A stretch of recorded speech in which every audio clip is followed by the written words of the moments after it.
To create my latest video, in which I talk about every single creature that has been confirmed so far, I went through all the footage that we've received, and I noticed that they have been showing us multiple creatures that very few have noticed. By then I knew that I had to and wanted to make a video on them, because there are creatures in here that a lot of people will be happy to hear about.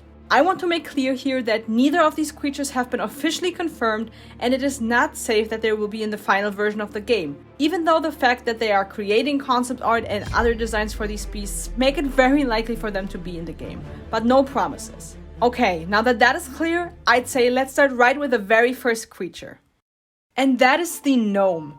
The Gnome, or Garden Gnome, was shown to us for the very first time right here when Jason Keeler posted some concept art of Hogwarts Legacy on his Twitter account. Since then we have received the State of Play, where I found this banner right here. They're commonly known to infest gardens, and even though they have razor-sharp teeth, they're pretty harmless. I actually love the design of the potato-like head, and I would love to be able to throw them very far away, maybe even in form of a side quest or a minigame.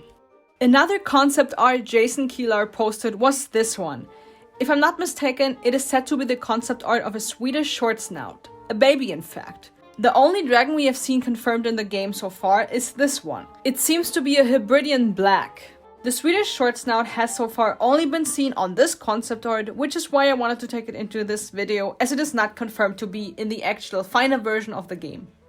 The next creature, or well, skeleton of a creature I could find was this one. I'm not 100% sure, but it looks very much like the skeleton of a Rampant, except maybe for the second horn. But it was the closest I could find, so let's go with it. Does that mean we will be encountering a Rampant ourselves, or will we only get to look at its skeleton while passing through the halls of Hogwarts? If we get to encounter, fight, and possibly tame this enormous creature, it's gonna be a hard battle, as his thick hide repels most charms and curses. They usually don't attack until provoked though, so maybe we can just calmly walk past them until we have enough training.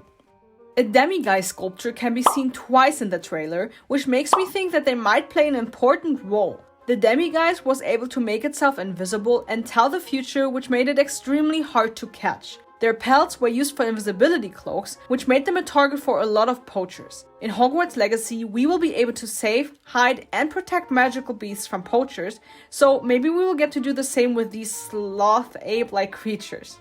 While this avatar or character is open the chest, I discovered this creature.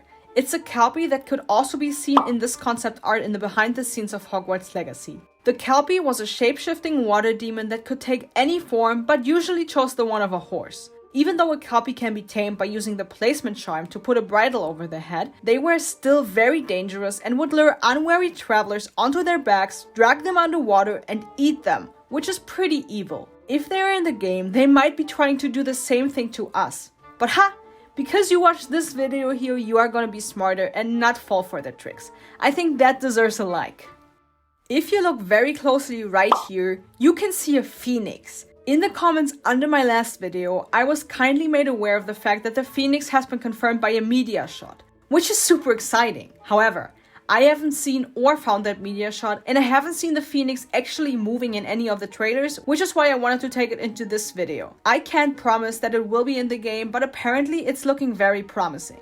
The phoenix, being one of the most independent and detached creatures, was very loyal and had the ability to regenerate itself. It basically burst into flames when it became old and rose from the ashes only a few moments later. The tears of a phoenix had potent healing capabilities and were the only known antidote for basilisk venom. Maybe we'll even encounter basilisk and have to collect phoenix tears as an antidote.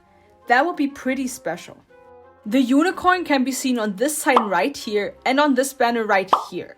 Well, it's not really a banner, it's more like one side of a door, I guess. Unicorns possess potent magical properties whose existence was one of the worst kept secrets in the wizarding world due to its inextricably association with magic in the muggle world. They were very endangered because of their blood that would make you live longer when drunken. The unicorn is not aggressive without cause, but should be treated with great respect. I really hope that if they're in the game, that we are going to be able to tame and mount one. That would be super cool. When we take a look at the prefix bathroom right here that is heavily inspired by the description in the books instead of the movies, which I love, we can see this mermaid or merperson on the wall in the form of a portrait. In the movies, it was the window if I remember correctly. Merpeople were creatures that lived underwater but could breathe above water for a certain amount of time. They were very human-like, though it is not clear how intelligent they really were. Their customs and habits were mysterious, but they seem to be pretty protective over their habitat, which when mixed makes them very dangerous. I'm curious what they will be like if we get to encounter them. Will they be peaceful or will they try to pull us underwater? What do you think? And now to the last creature I could find, the werewolf. The werewolf was normally a human but transformed into an uncontrollable, fearsome and deadly wolf once a full moon rose. The best example for that was Remus Lupin, who was a great man but could not be controlled once transformed. You have to be bitten or scratched by a werewolf to become one yourself. The process or transformation could not be prevented or revoked, so you'd stay a werewolf until you die. If we take a look at the character creation simulation, then we can see them add werewolf-like looking scratches on the face. Is that a hint that we might be able to encounter or even become a werewolf ourselves? I mean, it would be a cool way to change the rest of the story for the people that decide to become a werewolf or unintentionally get scratched or bitten by one. I think it would be a very nice addition, even if it ends up to be a DLC.